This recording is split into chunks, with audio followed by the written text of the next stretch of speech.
অসমীয়া চুটিগল্পৰ জনক কোন? উত্তৰ লক্ষ্মীনাথ বেজবৰুৱা। অসমীয়া ব্যাস কোন? উত্তৰ ৰাম সৰস্বতী। ভৱেন্দ্ৰনাথ শইকীয়াদেৱে ৰচনা কৰা শিশু উপন্যাসখনৰ নাম কি? উত্তৰ হৈছে মৰমৰ দেউতা। প্ৰথম অসমীয়া ছনেট প্ৰিয়তমাৰ চিঠিৰ ৰচক কোন? উত্তৰ হেমচন্দ্ৰ গোস্বামী। প্ৰথম অসমীয়া আধুনিক নাটকখনৰ নাম কি? উত্তৰ ৰামনৱমী।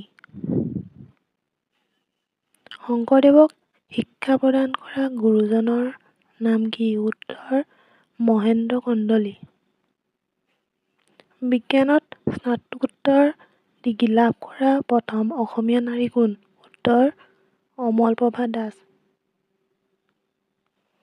অসম কেশৰী কোন? অম্বিকাগিৰি ৰায়চৌধুৰী। প্ৰথম অসমীয়া চলচ্চিত্ৰখনৰ নাম কি? উত্তৰ জয়মতী। অসমৰ প্ৰথম ভ্ৰাম্যমাণ থিয়েটাৰখনৰ নাম কি? নটৰাজ থিয়েটাৰ।